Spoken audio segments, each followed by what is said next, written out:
Hey everyone, Caleb with Antique Book Collective, and today I'm getting to you guys with part 2 of the How to Turn $1,000 into $25,000 playlist. So this video, guys, it is about how I find the books that allow me to make that profit. So with that said, I just want to dive in and say, you're not guaranteed to necessarily turn $1,000 into $25,000. Some people will make a whole lot more. If you guys have been watching my channel, you know that I am used to making a whole lot more. You know that I'm used to turning my $1,000 into, say, $75,000. And honestly, I do not find it too hard to do that. However, if you guys watched the previous video, which I recommend you guys do, I recommend you to do it in order. But if you guys have watched that, you know that I am used to doing my books, selling my books for $75 per book, per listing, that sort of thing. I'm used to turning my $1 into $75, or sometimes, I will admit, sometimes I spend $2 for a book, and occasionally, on the very rare chance that it happens, I do spend a little bit more. I don't like spending more than $1 or $2 for a book. In fact, I like spending less than that. I like getting them for free, let's be honest. But I do have times that I do spend a little bit more than that. It's very, very rare. Very seldom do I do that. And in fact, just last year, 2022, I did that twice, that I spent more than $2 per book. So that tells you just how rarely I do that sort of thing. When I do it, however, I know for a fact that I am going to make that money back on those books. I don't like to take the risk of spending that much money on a book if I don't know how much I'm going to be able to resell it for.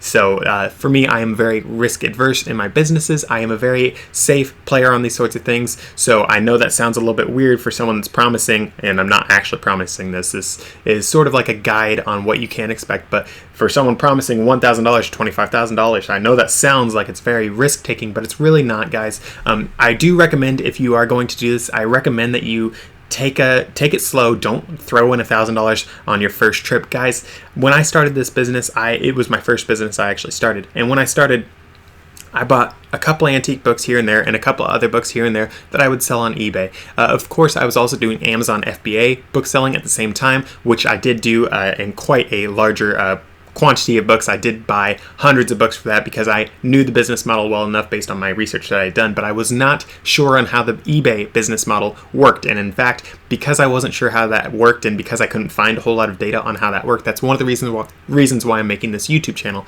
I want to make it so everyone can have access to that information and know that they can make X much money. So for me, I slowly started, and this is how I recommend everyone does it, honestly. Slowly start if you're doing something that you have no data on. And okay, so this book here, I can sell it for 25 bucks. That's pretty cool. I'm spending $1. Yeah, I'll totally take that. Let's see how long it takes to sell on eBay. Oh, this book here, wow, this one's worth 200. That's incredible. I don't know if I really believe that, but you buy that one. And I don't like spending a whole lot of money when I'm trying something out new for my businesses. Yes, I try to put enough money into these businesses at the very beginning to know for a fact that the business is going to have a chance to succeed, but I'm not going to throw thousands of dollars into it. So guys, I just want to caveat this with, don't throw all your money into this. It's not guaranteed to work, but if you guys follow everything that I do, there's a very good chance that you will succeed. In fact, I've had quite a few people reach out to me, and this channel, guys, it's like a year old as of the time of me making this video. I have had not even 500 subscribers, and I've already had quite a few people reach out to me and be like, hey, I didn't know about this business, and I listened to your advice from just like these first 5 videos. Now I'm watching every other video, but just from these first 5, I have now done this business. I've now made some really good money. In fact, I know some people that have got books for free and have sold them for hundreds of dollars. It's really cool when you have something like that. So for me, it's really fun to know that it is a very simple thing, and I know that I am doing well enough teaching it. So it's nice to know that there is success that can be had by people that aren't just me, not just Caleb, So with that said, though, all those disclaimers, I want to now finally dive into the main meat of this video. So the main meat of this video, guys, it's how I find the books that I find for these sales. So right off the bat, you guys have heard me mention this a few times. What I sell in my bookstore is antique books. I don't just sell antique books right now. In fact, I have branched out into a few different things, but that is just for the recession mostly, and also to test things out for the channel so I can get new data out for you guys. I'm always running tests for you guys and also for myself. One thing that I have actually run tests on several times through the years that I've run this business is cookbooks. I sell individual cookbooks, lots of cookbooks, and I just like to get a gauge on what the current environment for cookbooks is at that time. Sometimes cookbooks sell a whole whole lot easier. Sometimes they don't sell a whole lot easier. Sometimes they sell for a good amount of money. Sometimes they don't. So I like to just constantly have at least a couple kicking around in my stores and online, like on the store, so people can buy them, and it helps me sort of keep my keep a finger on the gauge or whatever. I don't remember the exact turn of phrase for that one, but it lets me keep a gauge on what the economy / not just economy, but the genre of cookbooks sort of does. Sorry for that. But with that said, I don't just do antique books. However, what I really focus on is the antique books, because that is where I find most of my money can be made. When I am selling just antique books, just the antique books that I like selling, I find that my average sales price is $75 per listing, which is very stinking good. I know that I've said already that this is just $1 into $25, which is not even close to $75, but that is just because I've pivoted into the cookbooks, into the mass market paperbacks, into all these different things, not only as tests for this eBay, YouTube sort of thing, but also just for my own personal business opportunities, because with the depression or recession that's coming on, I wanted to pivot into that, and because of that, it has brought my average sales price down. And in addition to that, my high-end collectibles sales have declined as well, just because of economic conditions. With that said, though, guys, I know I promised this, and I'm getting to it right now. So where do I find these books for these things? I find them at estate sales, at Goodwill Outlet, and at Friends of the Library book sales. I do go to garage sales sometimes as well. I go to bookstores very seldomly, but most of the time bookstores, they charge a little bit too much or a lot too much for what I want to be able to sell these books for myself for. But sometimes you can find a diamond in the rough, and honestly, bookstores can be a lot cleaner of a place where you can source for books, but because you are paying for the organization and cleanliness, you are generally going to pay quite the premium on these books. Like I'm saying, instead of paying like $1 for a book, you might pay $10 or more. So with that said, though, guys, I just really want to get into more of the stuff on how I scout for these books, how I find these books, that sort of thing. So first things first, before I even tell you guys what I go on to, like what sites I go on to find these things, I want to tell you guys what I look for when I go to sales. When I go into a sale, I am looking for books that are going to be browns, reds, greens, blues, that sort of thing. I'm looking for books that have sort of a faded cover. When you have those sorts of colors, and especially browns, I find brown is a really good indicator of an antique book, because you have not only the leather, but also just like a lot of books, when they get the sun-bleached spine, they turn a little bit brown. So you want to look a little bit for that. You want to look for earthy tones on book spines, that sort of stuff. Just when you're walking by these shelves, you want to look for that sort of stuff. When you do this business longer, you will actually be able to look at the spine of a book, and maybe a little bit more than just the spine, maybe the pages as well, and you'll instantly know about how old the book is. You'll know if it's an antique or not, just off that, or if not an antique, then at least like 70 years old, like pretty close. With that said, antique books are 100 years old or older, according to 99.99% of actual official sellers that do this and official experts. There are people who will get a 50-year-old book and say it's an antique, but it's not actually an antique. It's only vintage at that point. But with that said, though, guys, when I'm looking for these things, I am looking for books that look old. When they look old, that's a good indication that they probably are old. Something else that I look for when I'm looking for more valuable books is I look for books that are Christian nonfiction. Those books are some of my best sellers. They get me some of the best profits that I have, and my subscribers that have made a lot of money doing this, the entire business that I share with you guys, a lot of them that do that, they also have followed my advice and do the Christian nonfiction books that are usually from the 1800s. I find those are some of my best sellers. However, books that are older can also sell very well, and books that are newer can still sell pretty well. But for me, my sweet spot is Christian nonfiction 1800s books. Most of them that I find that I sell very easily range between like 1850 and 1920, which I know 1920 is not in the 1800s, but in that range, I find those books can just sell easy cheesy, and those books even from 1920 are still considered antiques, because right now it's 2023, ergo 1920 is 103 years old, meaning that is well within the range of antique. So with that said, guys, that's what I look for the books when I go into these places. Hardcover books are what you want to look for an antique book, because back in the day, they didn't really have very many paperback books whatsoever. And in addition to that, paperback books, they just do not last very well anywho's. So when you see a paperback book, it will either be torn up if it's an antique, or it's going to be something really cool that is very well maintained, and it might be worth a good chunk. However, by and large, I would say 99% of the time, I only find hardcover books that are antique books. And I do want to say a little caveat with that one, though. I do have some books that I have that are antiques that are not hardcover, and they are not paperback. They actually are just leather bound, and not like leather hardcover. I'm talking like literally like floppy leather. So those are some books that you will see, but I find those are in the vast minority. So with all that said, once I go to the sale, that's what I look for at these specific places. Sometimes they set all the antiques aside. Sometimes the antiques are mixed in. Sometimes they're mixed in with some vintage books, sometimes not. Whenever I go to these sales, I am looking up every single book that I can, and I'm actually typing them in on eBay. I'm taking pictures. I'm doing whatever it takes for me to look up these books. I'm looking them up on Google as well if I can't find the information on eBay, and I'm doing all that sort of stuff so I know for a fact that I can make, say, $30 on this book before I spend $1 on the book. If I see that I can only make $5 on the book, I usually pass over that one. I'm not too interested in that one because it does take time to list the books. It does take time to ship them out. It does take different expenses for how to run your business.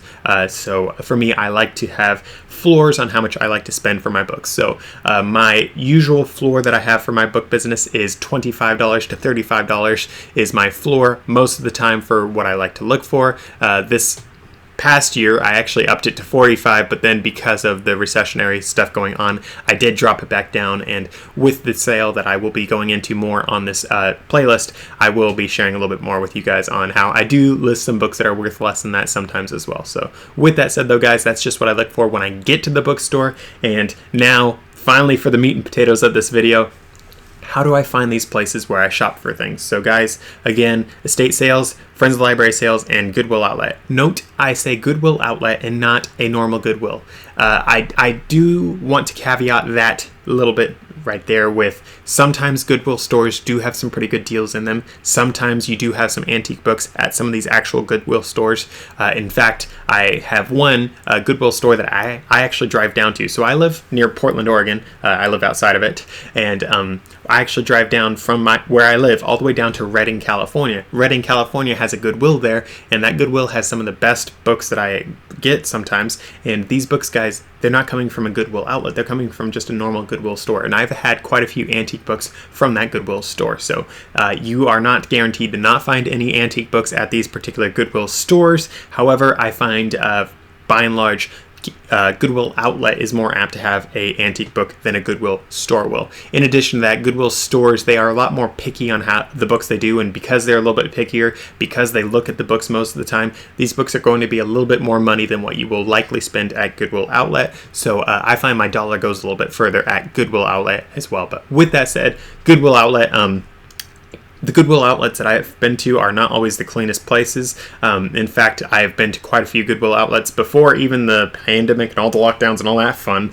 I actually went into some of these and people were wearing gas masks, like masks. They were gloved up, like they were going in like it was a hazmat scene. I don't know what they were doing. I just go up dressed up like this personally, and I don't have much of an issue with that, but I do bring in some Clorox wipes as well, so when I leave I can definitely wash down because it is a little bit dirtier most of the time.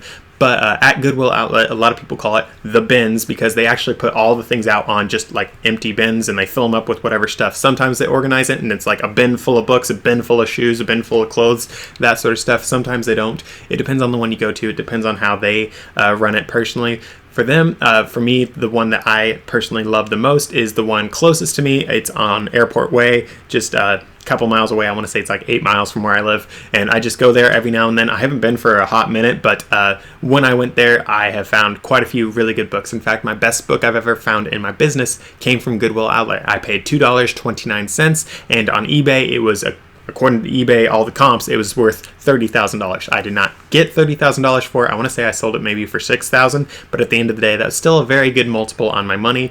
If I can turn $2 into $6,000, I'm usually pretty happy. I consider me a little jaded, but I think that's a pretty good multiple. But with that said, though, guys, that is one of my favorite places to go. Goodwill Outlet, it's just nice because it's always open. With that said, the other two options, Friends of the Library sales and estate sales, they are not always open. Some Friends of the Library sales are actually ongoing. They are a bookstore that you can always go into. But by and large, the ones that I find are some of the best ones to go to. They are going to be the ones that are not always open. So with that said, where do I find Friends of the Library sales? That is actually on a website called booksalefinder.com. I've done quite a few different videos on my channel about using booksalefinder.com to scout out different places to go to for estate sales. I have a few playlists on that sort of thing, so be sure to check that out.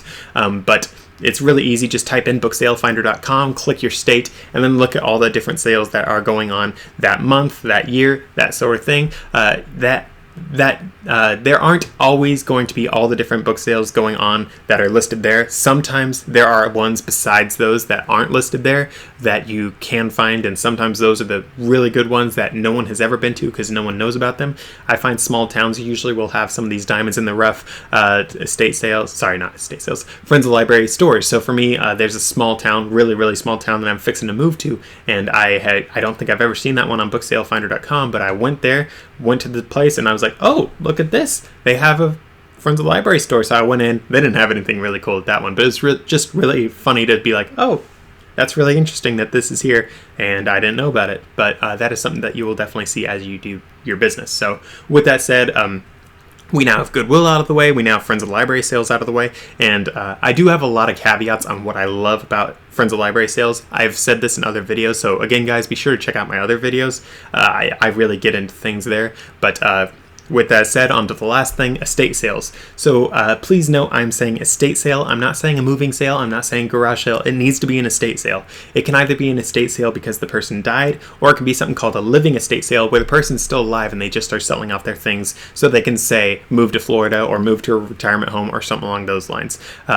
Those are, in my opinion, quite similar. For the amount of good books that I find, the amount of revenue that I'm able to make. So with that said, guys, where do I find estate sales? So you can find estate sales on Facebook Marketplace. You can find them on Craigslist. That's a place that a lot of people use. In addition to that, you have like newspaper classified ads. You have just Facebook posts that people do, that sort of stuff. All the other social medias, I'm sure they do that as well, but those are the places that I know of a lot of people that check out. But for me personally, I check out estatesales.net and estatesales.org.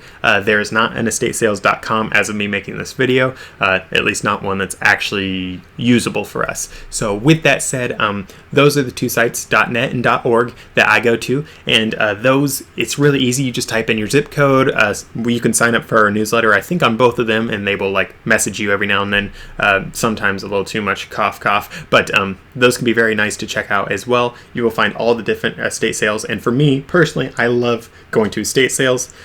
I wouldn't say they're necessarily my favorite, but at the same time, they're sort of my favorite one to go to. Honestly, I think if I'm being completely honest with everyone here, I think I do love Goodwill Outlet. I love estate sales, and I love Friends of the Library sales. It's sort of even for me.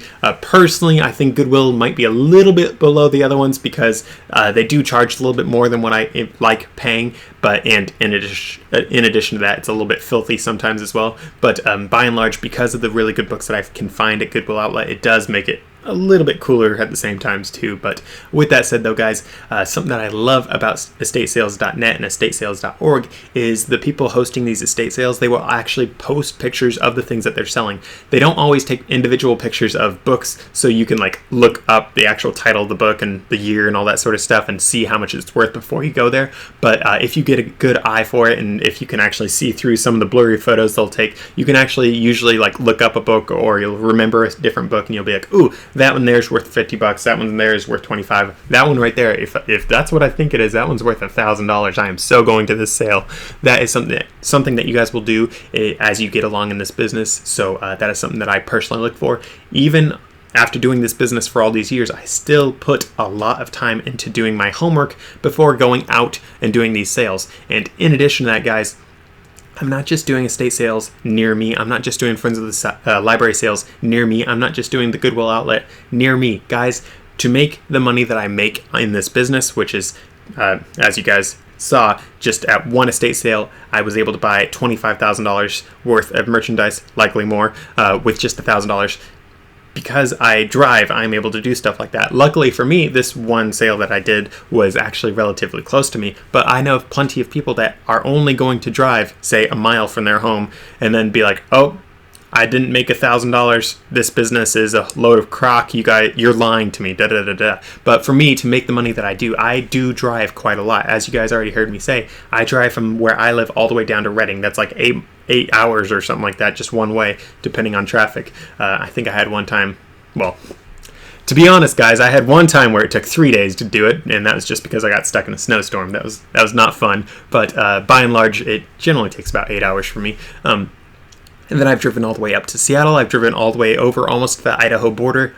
Long term, I actually will drive into Idaho as well and do some sales in Idaho. But end of the day, guys, you do have to be willing to do some driving. And with that said, driving can be a very good tax write-off, not tax advice, but it is something that you should definitely dig into if you do plan on doing this business. And for me, guys, doing the driving does allow me to do my business. Like if I want, I can do it full time and just travel all the way around. And I'm not talking like traveling the whole nation. I'm talking just like, say, 100 miles in whatever direction. I can do a full-time business. I can make 6 figures off of this business, potentially even 7 figures, depending on how you want to do it, how much you want to work.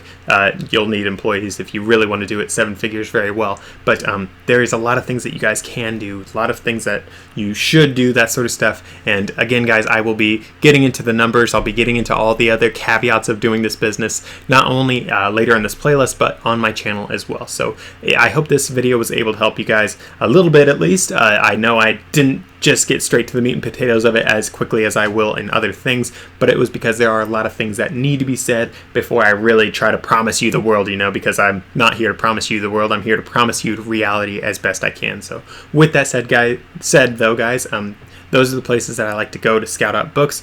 Please be sure to check out the next video in the playlist. Be sure to subscribe. I'm really shooting to get some more subscribers soon. With that said, though, guys, thank you for watching, and I'll see you in the next one.